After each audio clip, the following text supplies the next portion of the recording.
Hey, everybody. Okay, audio is happening. So, what I want to do is I want to do some more spread triads today. Is that okay?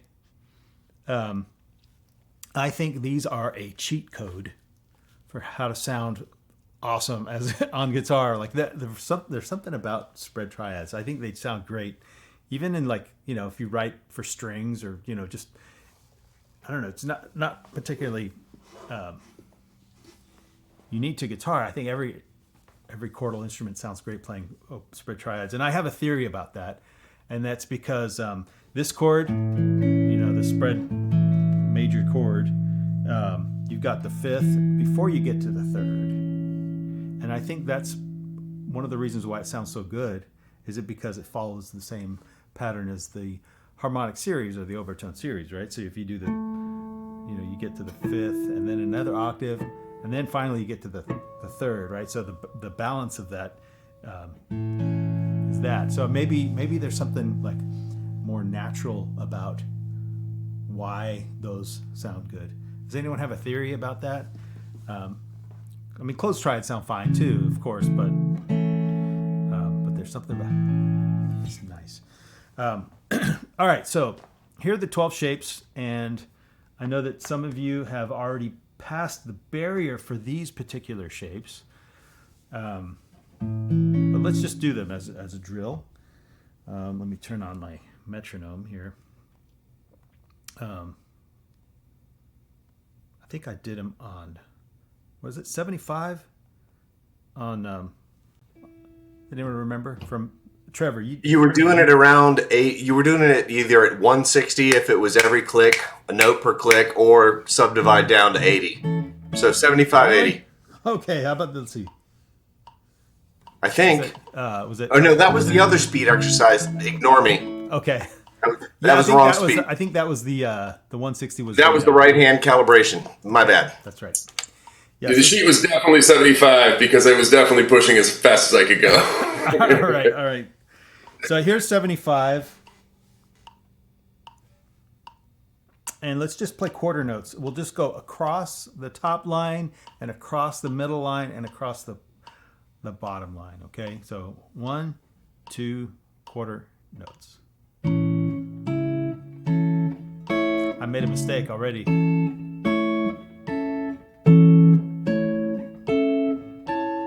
Let's try it one more time. Ready, go.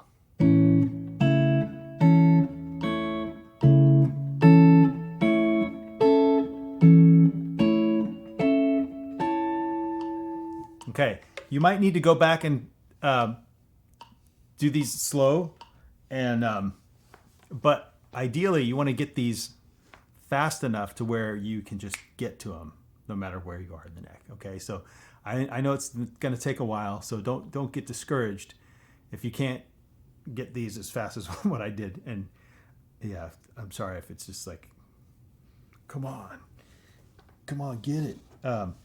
All right, let's go to the minors, okay? These are the spread triads for the minor. And I have a quick question about when you go from that first inversion, the second shape in the major, so you're on the one that starts on the third, on the low string, yeah. Oh yeah, and then and then the next, that I find really, that spread shape I find to be really hard. Is there some specific technique you use to get used to that change? Okay. This one is a tough one because you might notice that this and where is it? This. Yes. And where's another one? There's another one that has like the same notes. This one has the same notes, obviously. This is a good question. There's this. Okay, so you could also do it like this, right? And that I think I did have that as an alternate like where this third, you could put the third down here, you know. But there's some contexts where this one, in context, is actually like better, and it is tough, right? Because that pinky is kind of stretchy. So what I do, like, to give my pinky a little bit more ability, I guess, I tuck my elbow into my belly just a little bit, and then what that does is that, like, it makes your radius and ulna twist a little bit, so that you get your more your hand is more supinated. That's the supinated, right? That's pronated. This is supinated. And if you tuck your elbow in, look at how much room my pinky gets. I don't know if that helps. That's like the quickest little piece of advice I could give you, is just tuck that elbow in. Now, that's to say, like, if it's just too awkward and your hand just doesn't want to do that, it's totally fine to do that. The only thing is, like, sometimes when I'm doing, I actually like that sound. Like if it's like 1 to 4 minor, that actually sounds good. This one, it would have to be like that to be on the same string set, which is a little weird. It's just like, you know, like, it just depends on the musical context. One might be better than the other. It just depends on what's around it. But when we're just doing this,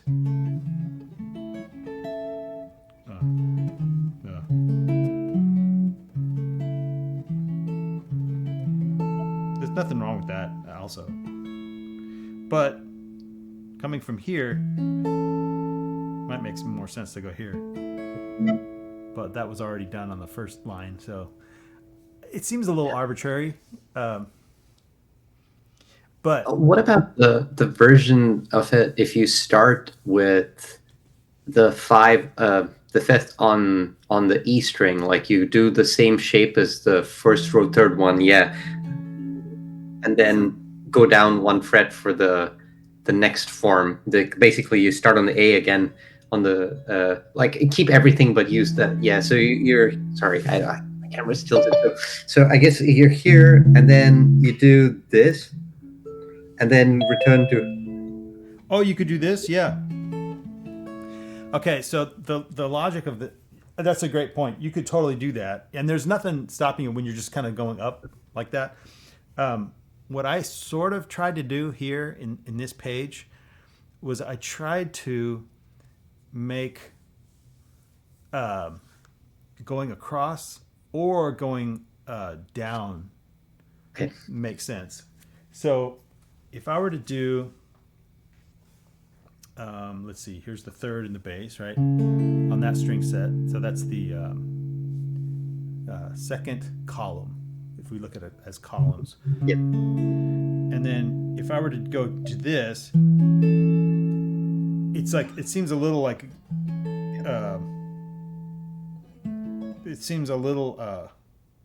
well, it's not the same string set. That's all I guess I was trying to go for. I was just trying to go for the same string set. And then that way you can kind of do this like voice leading thing where it's like everything's on the same string set. Does that make sense? It has a nice sound. But yeah, if it's too awkward, then don't. It's not worth it. You know, there's sort of diminishing returns. You have to just kind of decide, like, is the sound worth the trouble, or is it not worth the trouble? You know. But cool. Thank you. Yeah, let's go on. So here's the minors, and then so you're gonna. I like this set. This one. So you might notice that I'm the one that's like you'll probably recognize would be this one, right? But there's something about I like the clarity of this a little bit better because there's 2 reasons why I like it better. The clarity of the zing of the D string as opposed to the muddiness of the A string. this. Same notes. There's a little bit more zing. Because you have a thinner string, there's going to be more information in the harmonic series and more overtones. And then another reason why I like this is because I can go to the next inversions easier on the same string set.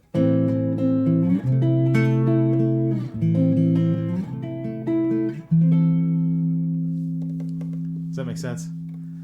So that's down. If we go if we do these like as a column instead of a row. And then the next column would be this one. Now this seems real awkward, doesn't it? The reason why I have that is because I also have this on another one. And that's up here, yeah.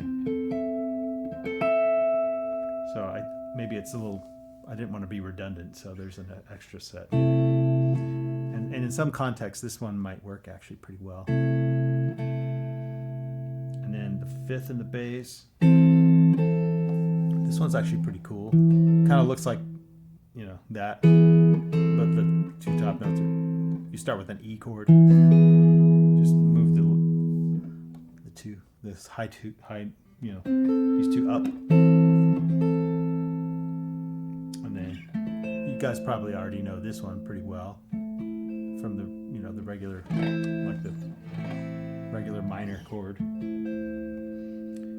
So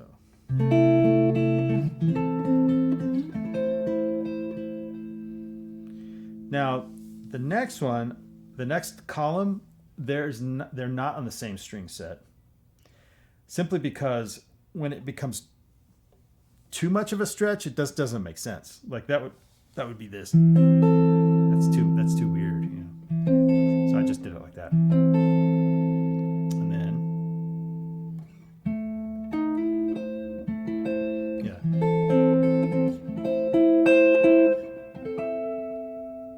and then the very top ones, I don't generally play the ones up in the mousy region, but there they are.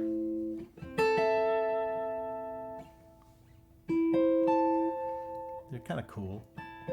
Maybe like a little music box kind of composition you could write.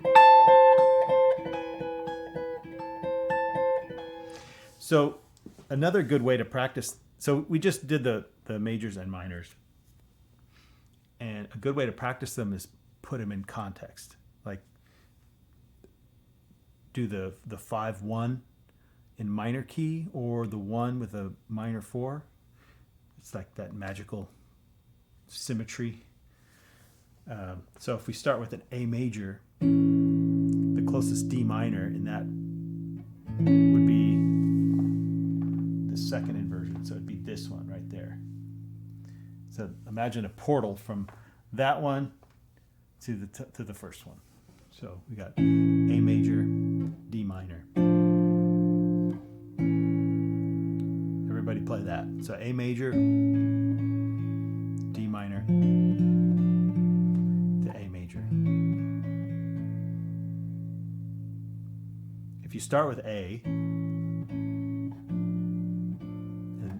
then it sounds like you're in the key of A major, and it sounded like a minor 4. But if you start with the D minor, then it sounds like you're in D minor. Isn't that cool how that symmetry works? It could go either way. Now, if we do the second inversion, what I like to do with this one, so instead of going up to the first inversion of A major, right? I want you to stay. Actually, I want you to go to A minor. So root position minor, and then the 5 chord of A minor is what chord, Jose? E. That's right. So let's find the closest E, it's the closest major triad to here, and that would be the first inversion. Back to A. And then what I like to do, as I like to go to the second inversion, still with A in the bass. Now, that's going to be an F sharp minor with an A in the bass. So that's, if I go to minors, that's this particular shape. So A is now the minor third. So what's the 5 chord of F sharp minor, Glenn? C sharp. There you go. What's the closest C sharp major?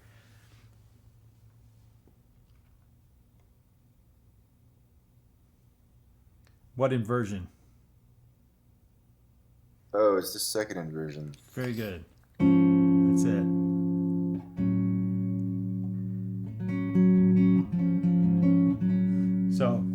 So all together, start with root position A minor to E, back to A minor. Then let's do D minor to A. Actually, what? How about this? How about this? We'll do. Let's see here. Let's do this. I have this written. Actually, here's what I have. I know I have this. Import. Let me see if I can find it here. Open triads 5-1. Let's see if this this looks good here.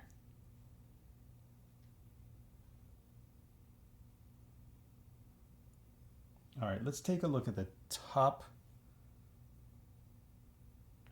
I think here it is.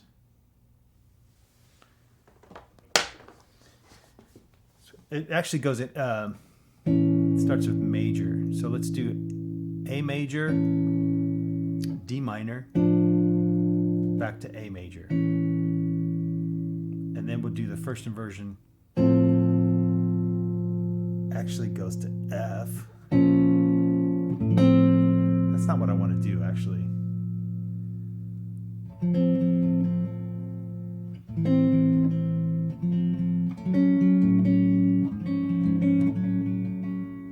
Well, the shapes are right. But here's what I'm going to do. I want the 5th fret to be this one. I think it sounds cool. Like, make those the 5th fret. So 5, 5th fret, 5th fret, 5th fret. So what we're going to do is we're going to go from this is going to be A. This is going to be D minor with an A in the bass. And this is going to be A minor. And this is going to be E with a G sharp in the bass. And then this last one is going to be F sharp minor with an A in the bass to C sharp with G sharp in the bass. Is that correct? Is that what that is?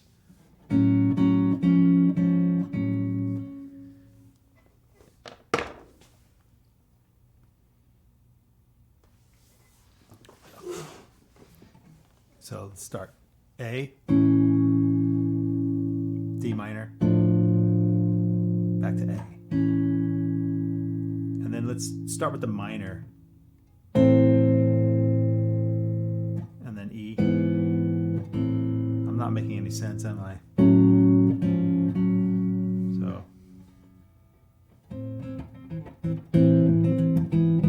Actually, I have this somewhere that's like a really cool etude, and I did write it out. I'm trying to think where did I put it? I'm usually more organized than this. Open triads, packet.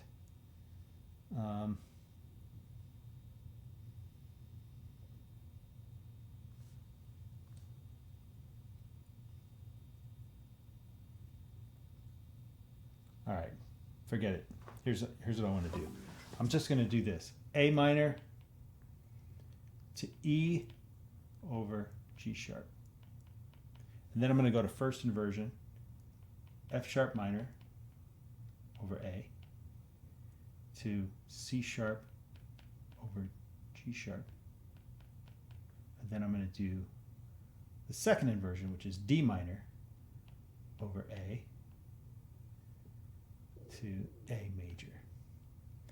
So this is going to be the shape. Let's see if I can do this here.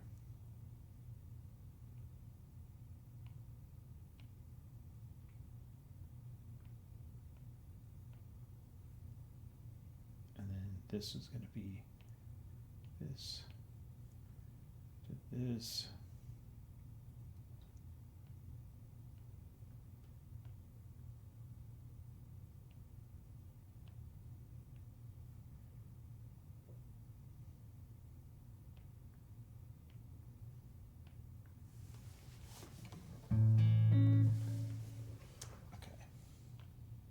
So everything starts on the 5th fret. Does that make sense? The reason why I'm doing this, I have this cool arpeggio thing that I want to show you. So we got A minor, and then let's go back to A minor. And then we'll go F sharp minor,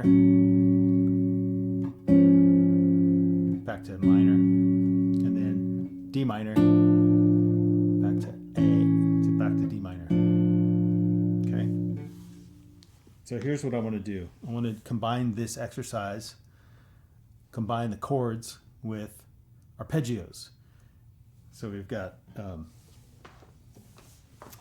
have we done the, we did the major arpeggio shapes. Did we do the minor arpeggio shapes yet? I know Trevor would know. We did. Okay. Yeah. So let's pull those up real quick. So It was very brief. It was like the tail end of the lesson. tail end. Okay. So yeah, let's go over it better. So if we have this, let me see if I can pull this in. Hey, look at that. I've already done this. All right. So here's the minor triad arpeggios. Here's what I'll do.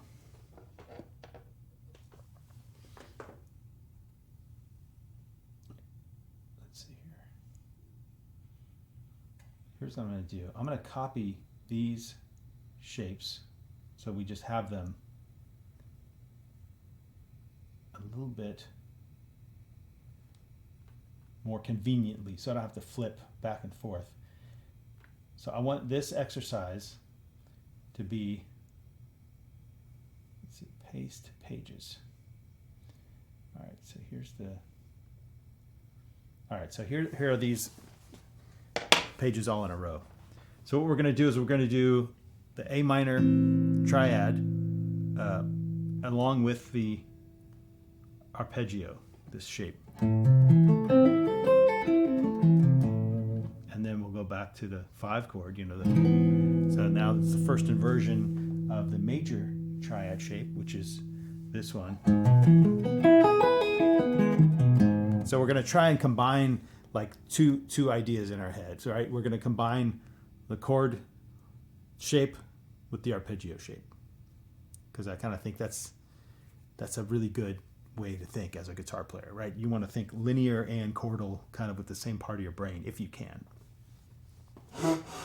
as opposed to like being in lead mode versus rhythm mode. You guys ever experienced that? Like it's like, oh yeah, I'm playing chords right now, and then when you go to play a solo, you're like, oh, I'm in lead mode or whatever, and then you kind of go back and forth between scale mode or lead guitar mode versus rhythm guitar mode. Anyone experience that? Totally. It's a mindset. Right. And a pickup position. Yeah, right. Yeah. On the some of the Les Pauls, it'll say rhythm and treble or something like that. But I kind of think like at least the guitar players that I gravitate towards as improvisers, they seem to be able to integrate chords and lines like kind of intertwined,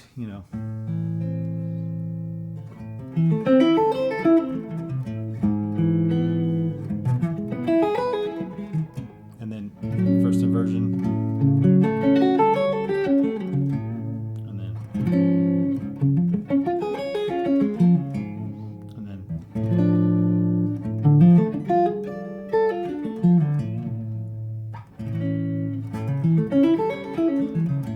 This is where having a looper pedal is really fun.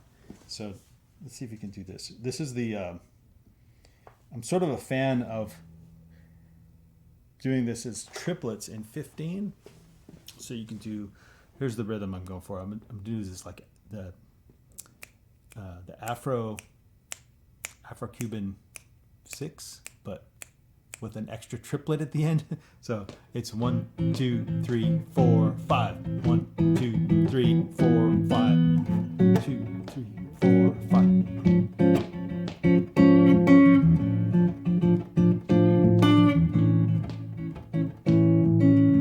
So you can loop those. We can do it a little slower, actually. 1, 2, 3, 4, 5.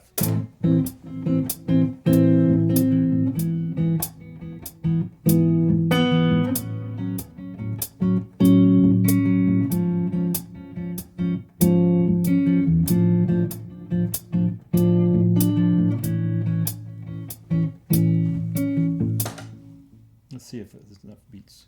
So.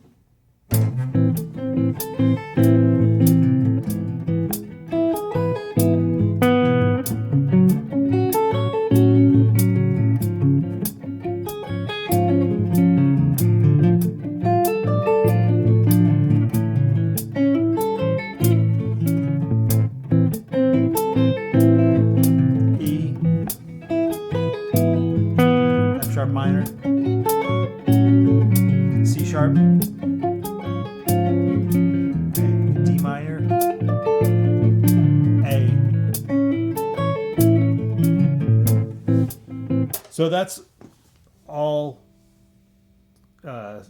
6, arpeggio shapes. Three majors and 3 minors.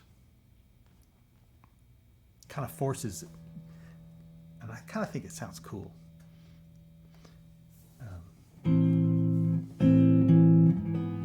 You could also do another inversion too, if you'd like. So if we did that same progression, this one. So A minor, first inversion, to E, and then F sharp is going to be here, F sharp minor, to G sharp, to C sharp, and then D minor is going to be here, and A is going to be here. Let's see if that sounds good if I record that at the same time as the other chords.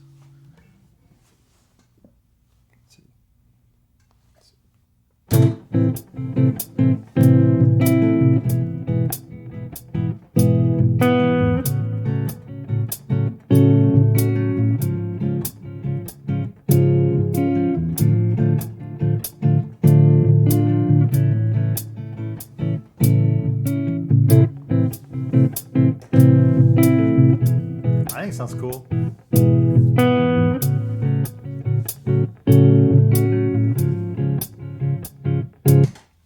Okay, who wants to play these 6 chord shapes for me?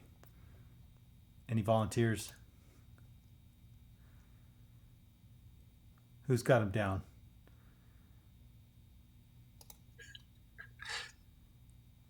Not ready for this yet, no. Okay. I won't call on you then. Thank you. How about Glenn? You got them?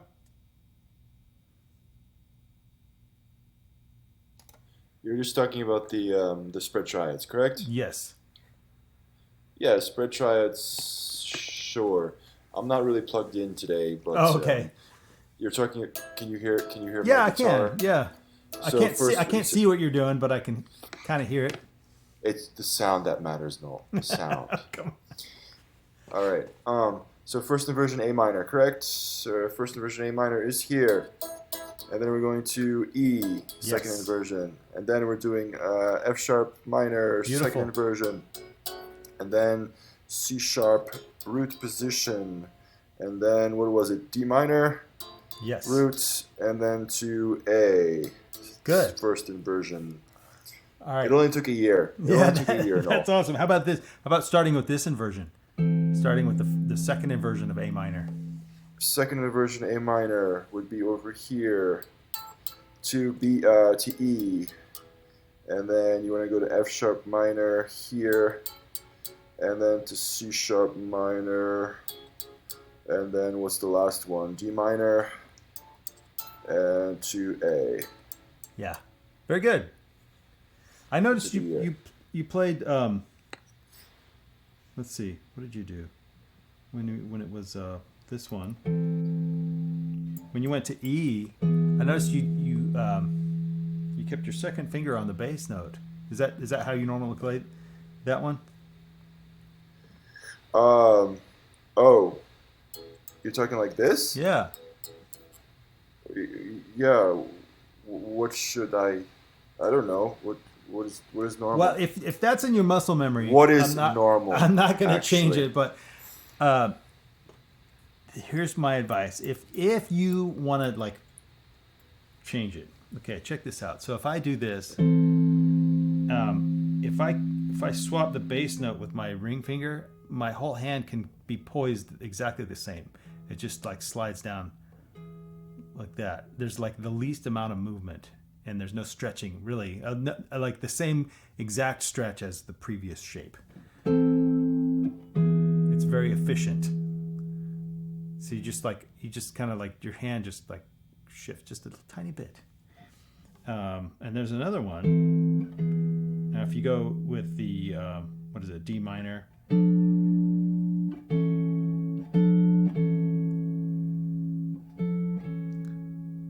How do you play those two? The D minor over F. D minor. Now you could do this. You could do something like this if you want to. Imagine playing the D minor. This is sort of the same concept, right? Your whole hand just shifts back, and the melody note is replaced with the pinky. Or if you want to keep it sustained, then you don't have to do that. You know, you can keep the pinky down, I guess. But and then how about this one? Let's see. What's the other one? Was it F sharp minor? How did you play those two? F sharp minor to C sharp? F sharp minor. I went like this. Oh yeah. Cool. This, I guess. Yeah. I just shifted it down. Right on. Cool. All right. Yeah. Nice job. And how about the arpeggios? Anyone have those down? I'm actually struggling with not playing the seventh. I think I've like seventh chorded my brain, and just playing the triad arpeggios is like now hard for some reason.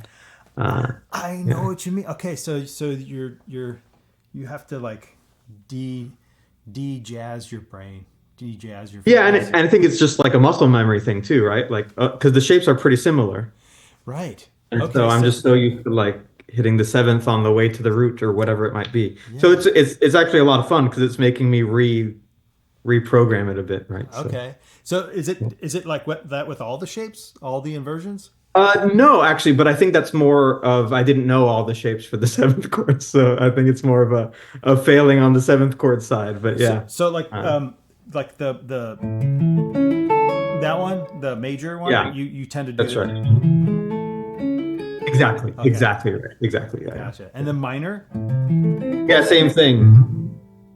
Yeah, I would just do it like. I'm going like this, as if I can see over. Yeah, sorry. Yeah, so for minor, I would always play like. Gotcha. So like, it's just like a slightly different thing, right? But it's just, yeah, making my brain think. What did you think of the Paul Gilbert fingering for this one, where your third finger plays the minor third, and then you skip the B string, hammer on that extra note on the G string. Oh yeah, like that. Yeah, and then the top third finger. Yeah, the third finger's already there, so you can just keep it with the third finger. Yeah. For the top part of a lot of the shapes, he has that song Norwegian Cowbell, like. Oh, Zoom, It's a great Paul Gilbert song where he does a lot of triad arpeggios. Yeah, yeah. I'm amazed that Zoom like is able to cancel your guitar sound out, but keep your voice like. Oh, How does it know? How does it know that it's a voice? the exact opposite of what I want. Yeah, yeah. But the you know how to do the musician sound, right? Yeah, I thought I had done it, but I'll check again. Yeah, yeah. Oh, okay, gotcha. But how about this? So when it's like that, it's like very awkward to play the seventh. So Right. So I'll be in triad mode. You know? Yeah, yeah. How about the first inversion?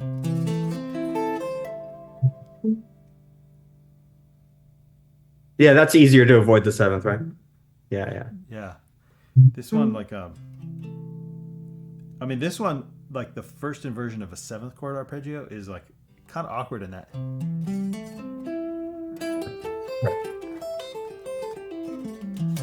It sounds like, what is that, a C major 6? You know, I hardly ever play that. Just anyway, Right. You know. And then when it's minor shape, I try to integrate that chord shape in with that. Does anyone have this chord shape down for a minor? This would be A minor. It's got the C on top. This is one of those ones that's like a little awkward for people because it's not easy to associate with one of the caged shapes. It's like kind of like on its own.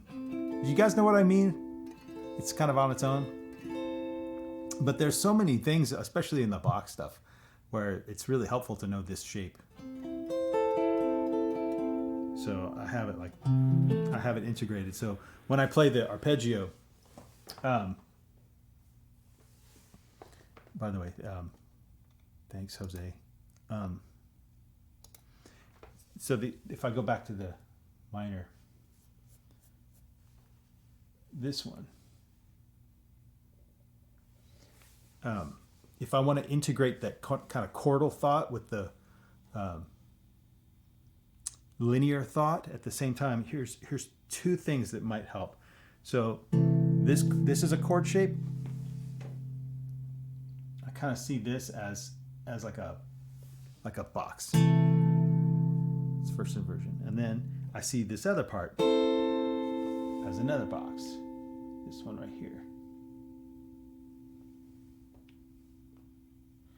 Actually,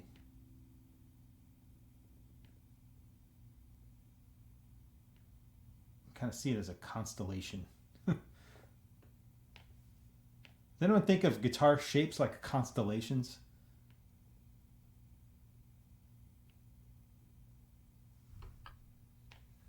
I can see it. Yeah. So we have two shapes, this one and this one. And then just that pinky reaches up there. Doesn't have to, but like if we're doing that 15/8 thing, then it works out. Now, there's actually some I've had to learn another way of playing this first inversion minor because sometimes, depending on the context, you can't really get there as elegantly as this. But then you have that trouble we talked about this before, like the kind of the congestion of having a pinky roll on the lowest strings. There's a little problem. There's nothing perfect, but.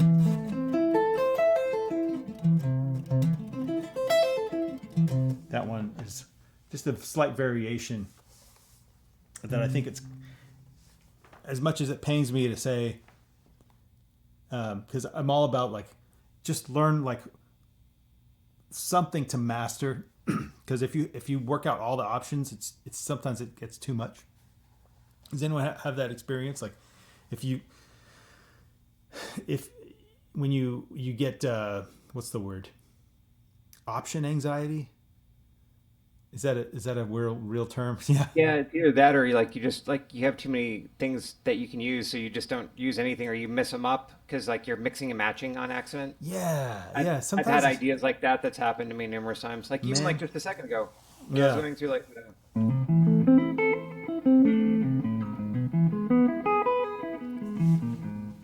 and then like what was the next one?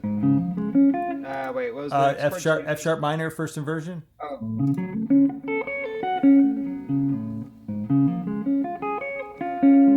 Nice. and then we go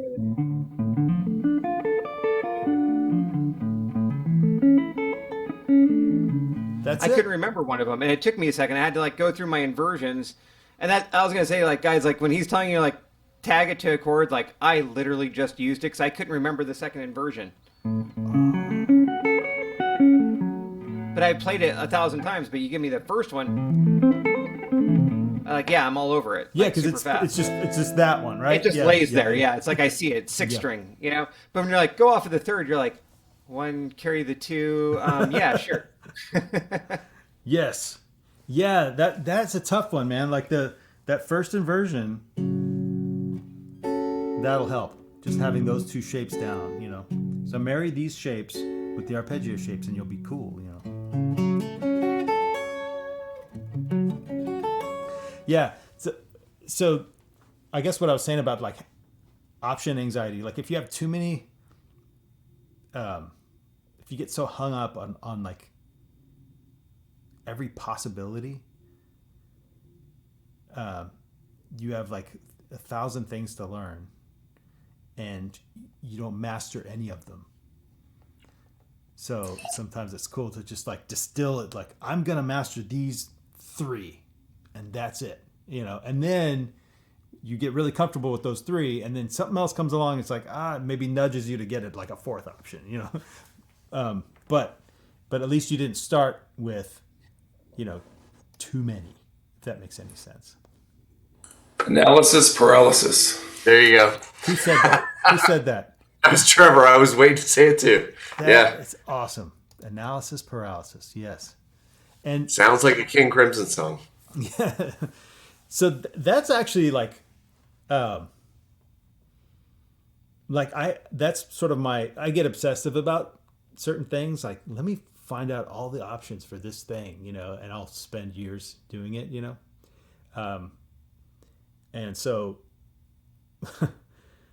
actually teaching is for me to like pick like, okay, what's the best? What's the best thing to communicate here? And so anyway, I like this etude, you know,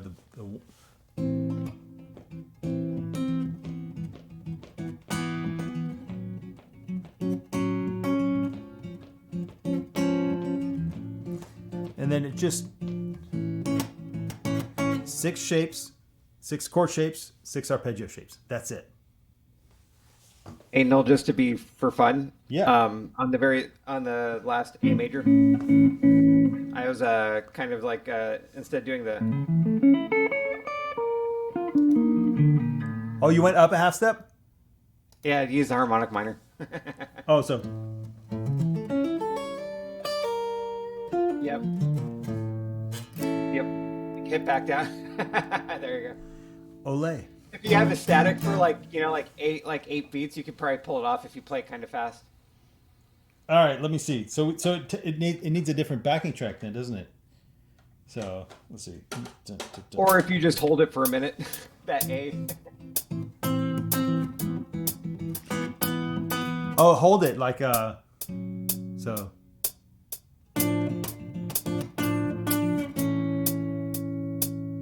Something like that, or you could just wait till the very end and treat it as like a cadence, like a turnaround, and just hold it twice as long. Or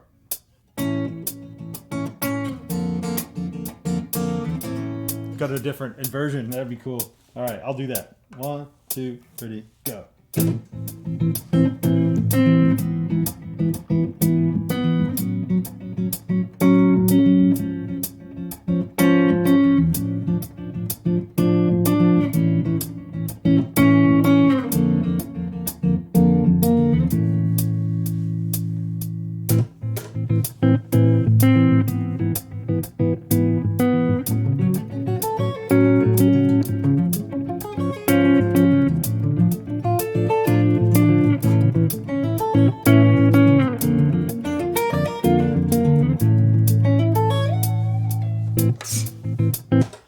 shot there at the top of it.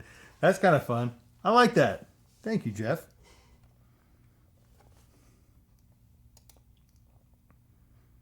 All right. So Jeff will get some royalties on that one. All right. So can I show you one other thing? I know that's like a lot. We've got six chord shapes to master, 6 arpeggio shapes to master. And then anyone need help with that rhythm, that 15/8 rhythm? Here's what I can do. I am actually let me write it out for you. So that the Afro 6/8 rhythm, or 6/4, I'll let me write it in 4. Actually, sorry, I meant 6. So this is the regular Afro-Cuban 6. So you can kind of think of it as, so it's 1, 2, 3, and 4, and 5, and 6, and. It's called the Afro-Cuban bell pattern, or Afro bell pattern, or the Bembe, or Abaquois. There's like a bunch of different names for it, depending on like the function of it, I guess. Like but essentially, it's got 12 subdivisions. So 1, 2. Here, if I do 1 and 2 and 3 and 4 and 5 and 6 and 7. No, sorry, no 7. So that's 12. So 1 and 2 and 3 and 4 and 5 and 6 and, right? That's the rhythm, right? When it's slow, you can't really like feel it to dance to it. You got to like build it up to where you can feel it like this.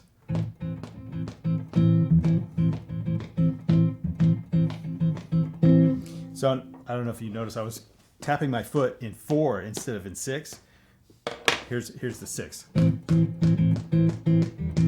3, 4, 5, 6. 1, 2, 3, 4, 5, 6. 1, 2, 3, 4, 5, 6. What's cool about 12 subdivisions is you can divide it by 2, by 4, by 3, and and 6, and it sounds like it works, right? It's got the symmetry to it. 12 is a really cool musically rhythmic number. So if I were to write these subdivisions as triplets in 4/4, it would look like this. So here's 2 subdivisions. So there's 2. I'll just write all 12, and I'll just tie them together just so you can easily see what I'm talking about. So here's where you could write it in 12/8 and not put the triplet sign under there. So these 2 are going to be together. These 2 are going to be together. These 2 are going to. Sorry, that one. Those 2 are separated. This 2 are together. These 2 are together. These 2 are together, and this one's by itself. So that. So you got 2 quick ones, a long one, long one, long one. Sorry. That's messy.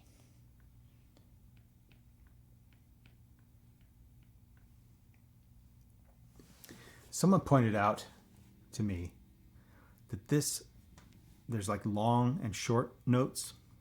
If you think of it like Morse code, da, da, da, da, da, da, da, right? Long, long, short, long, long, long, short, right? It's the same structure as the interval structure of a major scale. Whole, whole, half, whole, whole, whole, half. Isn't that interesting? And it kind of sent me down this rabbit hole. It's like, man, you can make any arpeggio, any scale, or mode, or whatever, a rhythmic thing. 12 subdivisions, 12 half steps. It's nothing like. It just kind of works out that way. It's not like a thing that's in music theory. It's just kind of a fun thing to nerd out on. So if you're good at feeling triplets, this rhythm comes more naturally to you. If you're not good at feeling triplets yet, get good at this rhythm, and you will get good at triplets. So you can do. If I were to write it like without the slurs, let's see here. Looks like this. Bracket.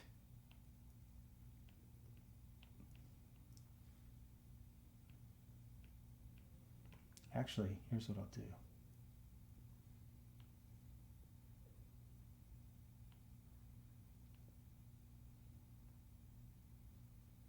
I'll write it like this. I don't know if you can see that. I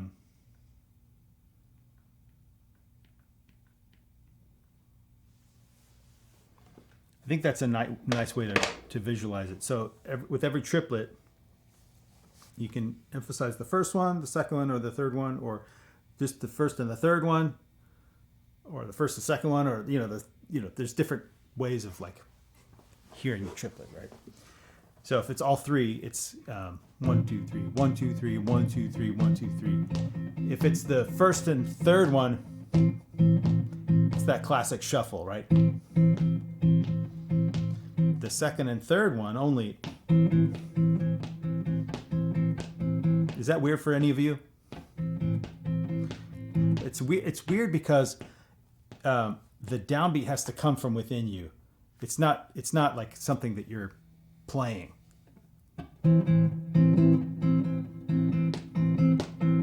Kind of the urge to tap your foot because you want to hear something on the downbeat. What I like to do is I like to place my fingers on the downbeat to kind of help me anchor to the time. Does that make sense? Let me turn off the reverb and delay. Everybody try that.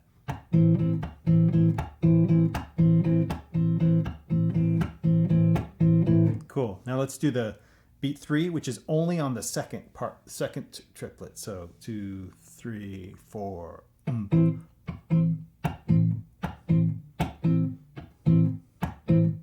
Yeah, and then back to the shuffle thing again. And if you want your good sense of pocket, like a good time feel, it's cool to cut off the sound during the rest. So I'm actually making the rest in time instead of. That's a little like kind of loosey goosey sloppy, So I'm gonna make the rests snappy in time. So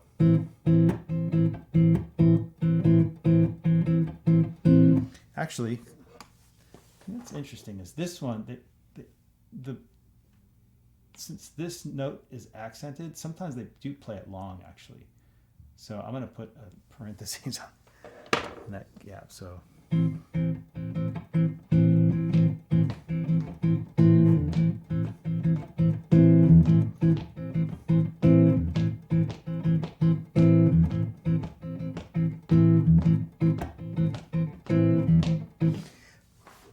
You guys know the difference between a downbeat and a backbeat? So backbeat is like, in this rhythm it would be 2 and 4. So we're feeling there's musically something going on one of the backbeats, this one, but there's nothing rhythmically going on, as in nothing sonically with what you're playing. It's one of those things where it makes this music sound so exciting, I think, is that since there's nothing musically happening where normally you have a strong beat, it makes you want to dance. It's almost like it forces you to dance because like otherwise you can't feel it right. Does that make any sense? And in fact, this is one thing that's like in African music, is like the drumming and the dancing go together. And so this rhythm is really great for that. So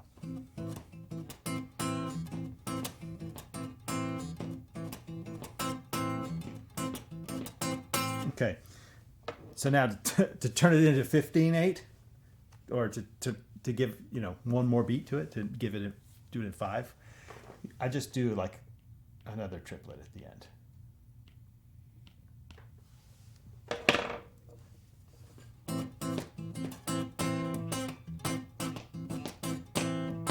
One, 2, 3, 4. 1, 2, 3, 4. And then that way, does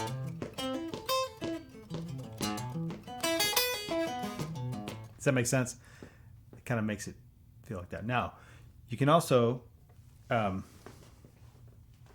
that was a very long-winded explanation of how to practice it with triplets. Do any of you notice that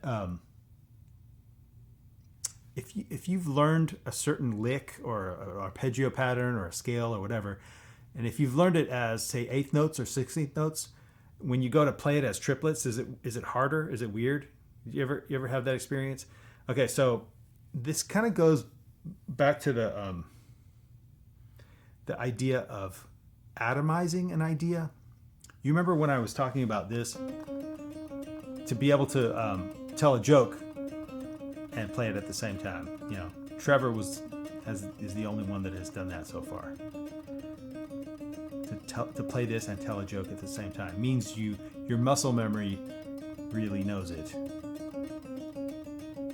Did you tell a joke as well, Glenn? You got one? I mean, yes, but I might get kicked out of the group. Okay, no. But anyway, like the idea of having something down so well, where it doesn't matter how you're feeling it, you can play it as triplet. It's the same order. It's the same order of notes. You're just able to feel it differently, and you can only do that if your muscle memory has atomized the idea, has like stripped it of its meaning, and you assign a new meaning to it. So if I do this as a triplet, if I can only practice it as a triplet rhythm, I'm going to only be able to like anchor this. It's like I'm kind of leaning into certain notes a certain way. So I do think it's important to be able to practice it with other subdivisions as well. So if you practice it as 8th notes,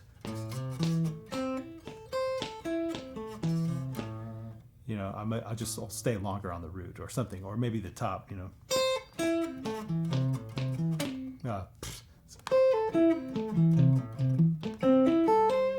Does that make sense? Or 16th notes.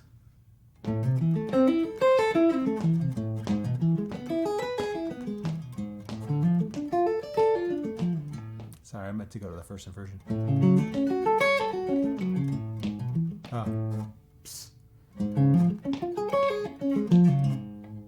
am I?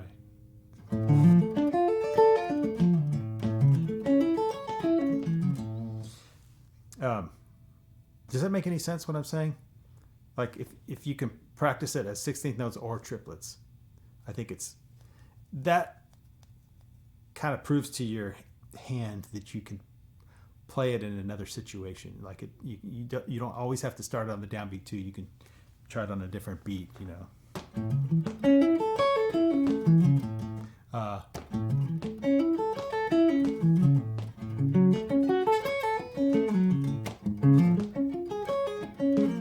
I kind of think that's cool. 16th notes starting on the second 16th note. It's kind of groovy. So just like you can get creative with like how you're doing this kind of stuff. Any questions about that?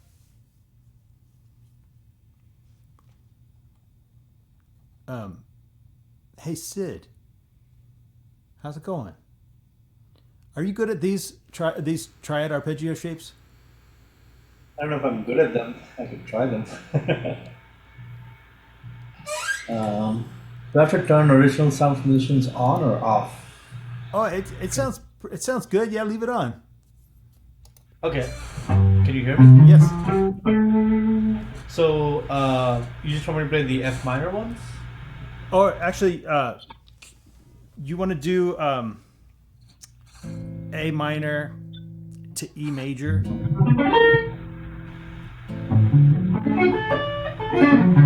Oh, I'm tuned one step down. Oh, you are. Okay, so I can turn it. okay, so it's what, B flat minor for B minor. It's B minor and then F sharp major, is it? So and then go down a half step to play the first inversion. So it'd be like associated with these, you know. Okay. And then E over G sharp, so that's essentially F sharp. For me. Go down to the lower one. Oh, okay. So like. So down a half step. So it'd be A sharp. Oh no. Right, that's the one. No. The minor one was correct. Did I lose? I can't hear you. I don't know if I. It's so funny. Like everybody else. there's a delay of like you're. Oh. I got you now. You're in time now. Okay. So play. I guess what is your B minor root position? And then go down a half step. Okay. And then play what would be the equivalent of your F sharp major, but with the third in the bass. Oh, F sharp major. Cool. Now play it as triplets. Da, da, da, da, da, da. So it goes.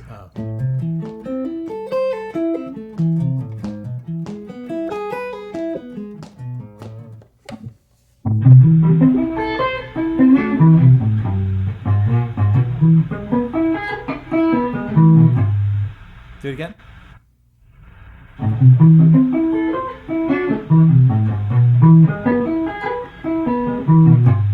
Okay. Now try it as 16th notes, but start on the second 16th note to like this: 3, 4.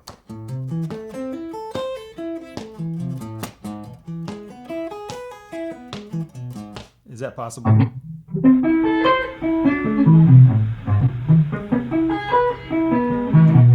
Nice. Okay, cool. So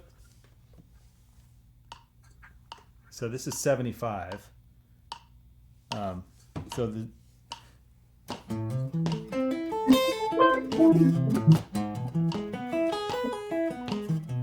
and then triplets would be actually that's not an easily divisible. If it's 16, I probably should have picked a different number. But what the math would be, I have to. Oh no, would it be 100? Yeah, it'd be 100. Yeah. Oh, so it is divisible. Yeah. So the same speed, same velocity of notes.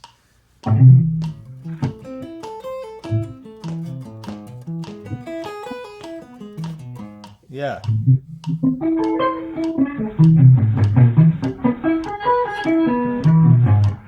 Hey, right on. I think Zoom for me has exactly a 100 beats per minute or 200 beats. Something. It's divisible by 100 beats per minute anyway, because you were exactly in time with my metronome. Oh, nice. Zoom's working well. Yeah, right. All right. Does that make any sense? So like maybe we could practice it like triplets at 100 in 15/8 or 5/4, I should say, as if it's triplets, or 15/8, and then 16th notes at 75, where you have a downbeat, break. Makes sense. Yeah. If you're a real masochist, you can do the sequencing too. Like, what do you mean? That's what you mean. Okay, yeah. Go ahead. I'm not gonna embarrass myself that poorly. For me, like I have some scale shapes better than others with sequencing. Yeah. Some of them are much harder because I hybrid pick. Oh, yeah, that's right. So much harder on some scale shapes than others. Right on. All right, can I show you something else that I did today? And we've got some time left. I posted it on Instagram today because it's something we're gonna do soon. Once we've done the diminished and the augmented ones as well, which I have them kind of teed up, ready to go. Here's the diminished ones. Here's the augmented ones. I've even got some sus ones. We haven't done sus ones yet. But let me show you this pattern I wrote. I just thought, let's see if it's here. Yeah. It's very messy because I was just like, first was this Post-it note. I was like, what could I do that has all like the flavors of triads? I've got augmented, I got major, I got minor, I got diminished. And I thought, what if I can compose something with all of those sounds that kind of forces me to learn all the inversions, but actually doesn't sound too stupid, like sounds like an exercise. Like, what if I can actually make real music with it? And to my surprise, it actually sounds pretty good. So I'll just play it for you. It goes, here's the intro. It's just D minor and A, right? We've already done that sort of like progression, the minor 4 to 1.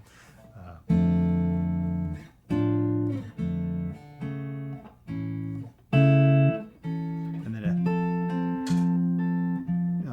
let me put on some delay and reverb because it makes it more pretty. So F augmented, back to F, and then minor, and then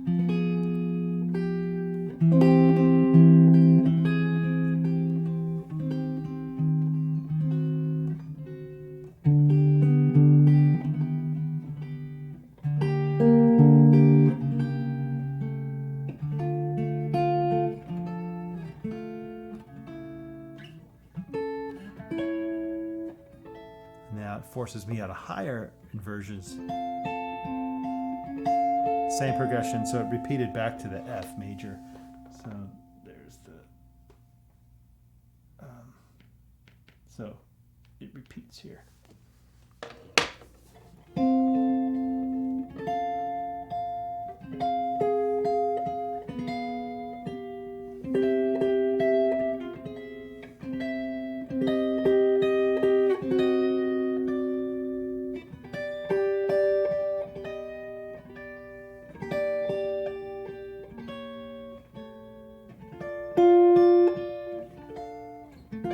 Goes down, and then another inversion.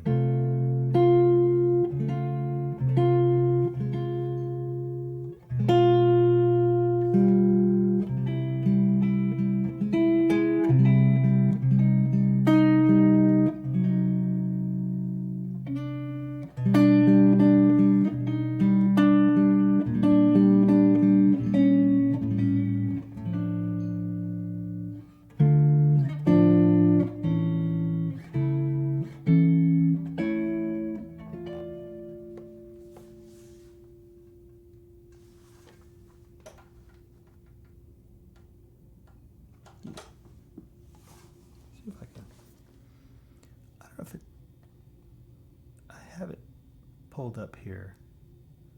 Actually, I'm going to put it into the looper pedal. Ready?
I missed a couple, and then you can play the arpeggios with it too.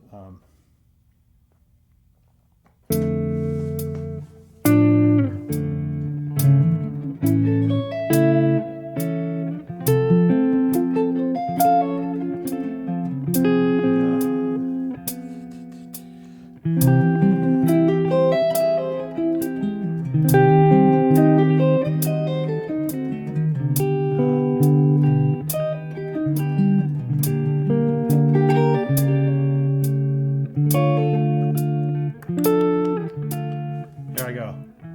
This is it.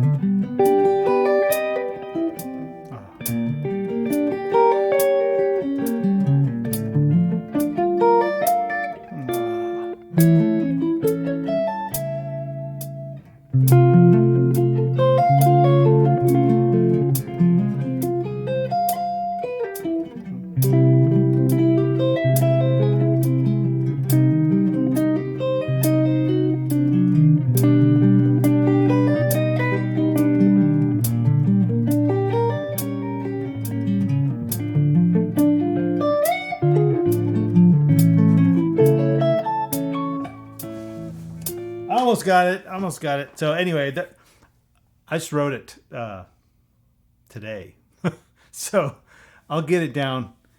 It'd be fun to shred, It's like forces all the. Does that make any sense? What it does? Like this would be like the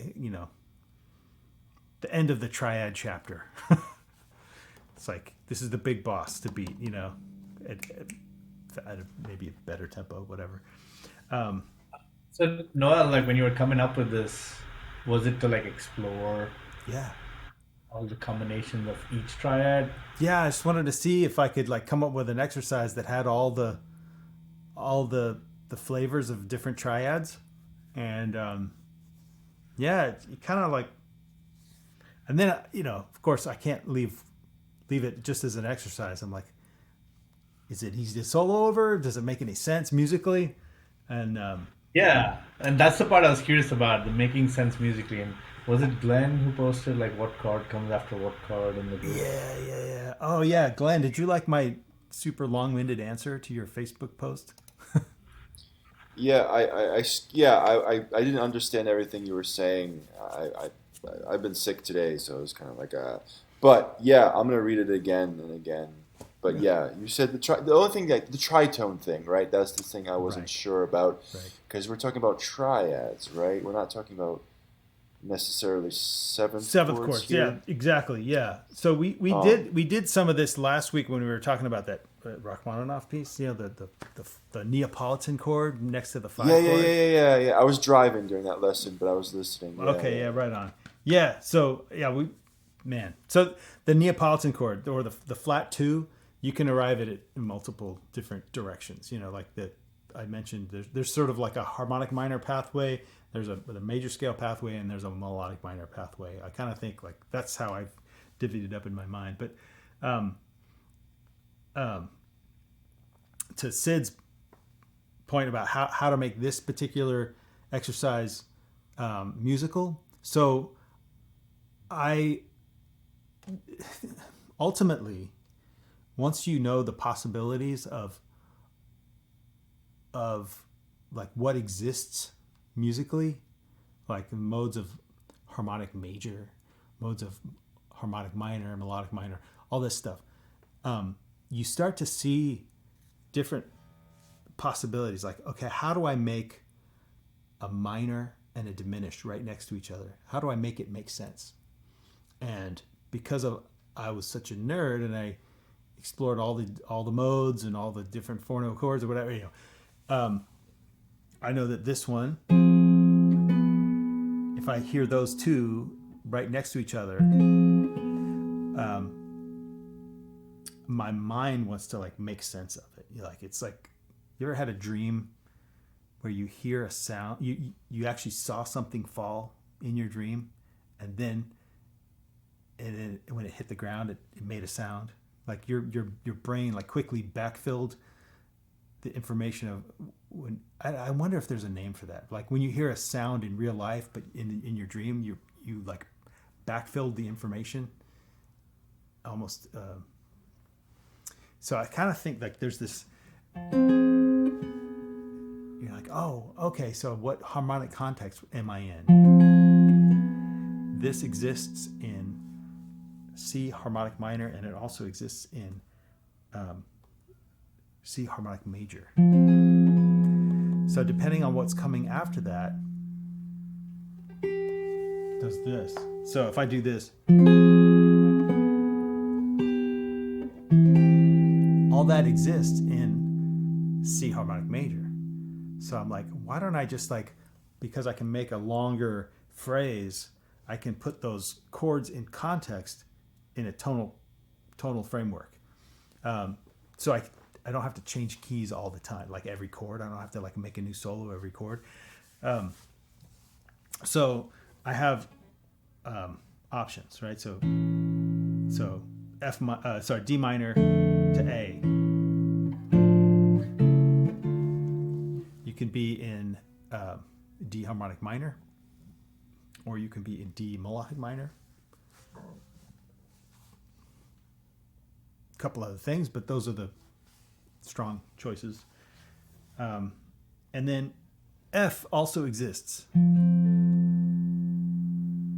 as you know, kind of relates to D minor. You know, it's the relative major. But then it does this augmented back to F. And so I'm like, okay, what does that? What has an augmented and then back to F? And it's harmonic major, which is a sound that like seems super nerdy. You know, it's a major scale with a flat 6. But I think it's a really beautiful sound. I like it. And then when we're forced to leave harmonic major when it goes to minor. So there's a term that I believe psychologists, anyone study like psychology or neuroscience, there's a term called the magic 7, where I don't know if every psychologist or psychiatrist believes in this theory, but there's something about 7 units of information that is easy to hold in your short-term memory or working memory as it's called, and like 7 numbers, 7 digits on a license plate, things like that. And I'm thinking, I wonder if there's 7 pitches that we can keep track of in a tonal framework. And when in one note comes along and kind of knocks it, it kind of throws it off, like you have to start thinking about something else. That's when this F minor happens. I can't hold on to that F major sound anymore. It's gone. Like it kills it. But then I'm making sense of something else. So then it goes to diminished. Oh, okay. Now I can hear it going to something else. C. Oh, C harmonic major. How about that? But then it goes to minor. I got to knock that C major out. Now I can think of G harmonic major.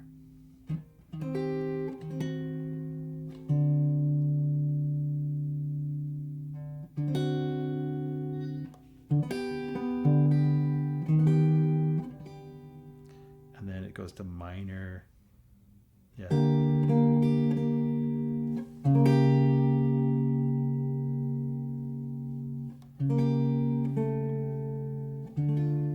I could be in D harmonic minor for that whole last bit. So it's mostly in D harmonic minor. So you can solo on it. Like.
anyway, so I don't have to like.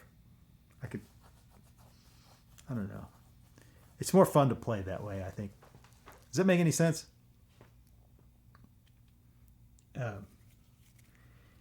Yeah. So the augmented is out of. Yeah, so the augmented's out of hardman. I see. Never mind. No. Okay, so Augmented's out of it because you've got the flat 6 in it, so that's alluding to the harmonic major, and then you're flipping to get to the next key center, and you're using that as a dominant function by using that diminished chord. So, or are you actually playing a G in there somewhere? All right, so like the F diminished, are you throwing a G in there? You're just sliding down to the G? Yeah, actually, I do. I see. But I call it a change of chord. Yeah, it goes from F diminished to this F G7. So you're going to do A flat B? F A flat. Sorry, F A. No. Okay. Or a C flat? Well, let's see. Play F diminished like this. 8 fret.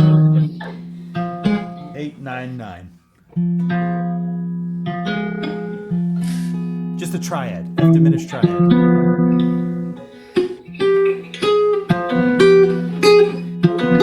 Yeah. 8 9 9. Yep.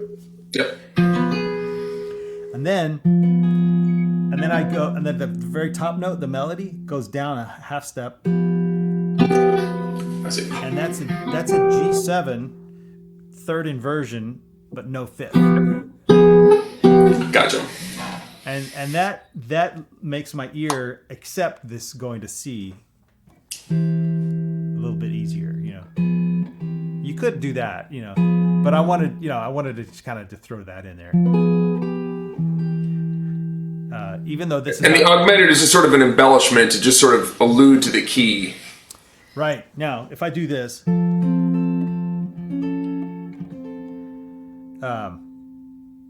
that I'm hearing the flats. I'm hearing it as a flat 6, basically, not a sharp 5.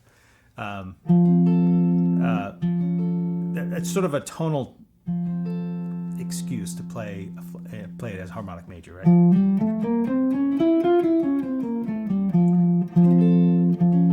Now, this sound could also exist in B flat melodic minor.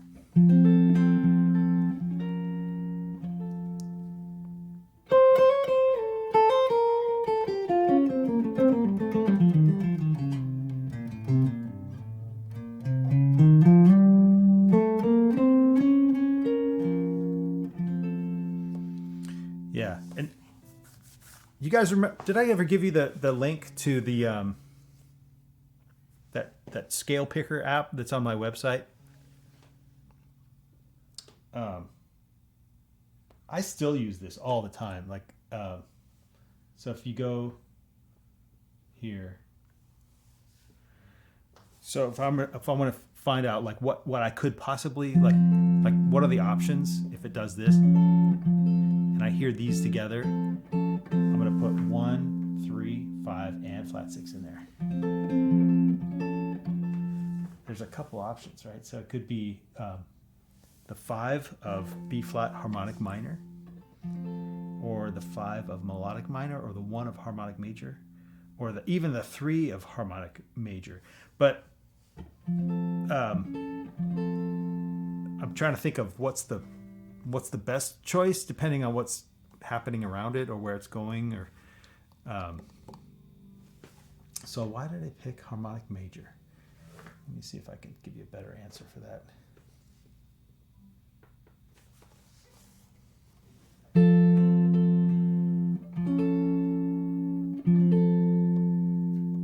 Oh, actually here. If I came, okay, I'll tell you why I did C harmonic major. Okay, if I'm doing, there's an F minor and an F with a sharp 4, F minor with a sharp 4, which is the same as a diminished, you know, and harmonically the same as diminished, and then a G7. All those and this. There's nothing that's outside of the key of C harmonic major. Let's see. Let me double check that. So we got. So if I were to label the F minor, the F diminished, the G7 shell, and C augmented in this app. Let's do that. So F minor, according to C, it's going to be 4 and 1 and flat 6. Does that make sense? So F, according to C, is the 4th. There's a C in there, so that's the 1. And it's an A flat, which is a flat 6.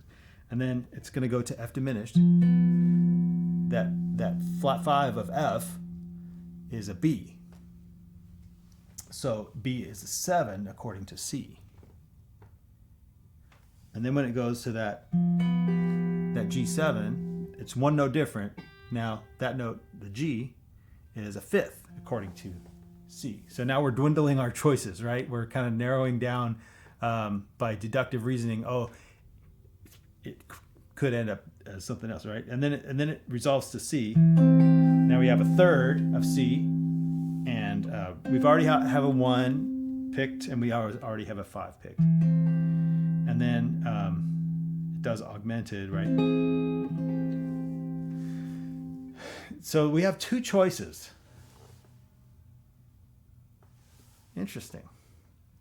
The 5 of Hungarian minor, you know what that is? That's the Dick Dale scale. So I could do that when it gets to that part. So it would be.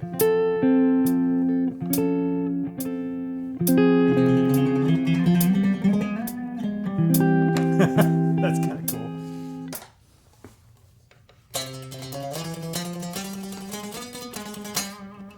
So what's the difference between harmonic major and the double harmonic? So harmonic major versus a double harmonic major. So this is harmonic major, has the natural 2.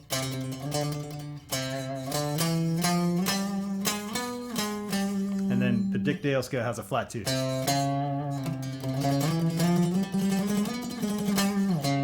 Now, why would I choose a D natural over a, I don't know, like,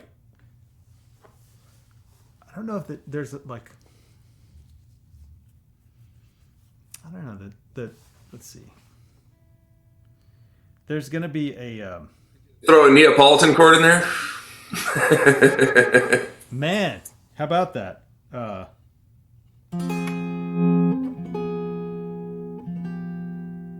That would be a D flat, right? Oh, wow. That'd be spicy. Yeah.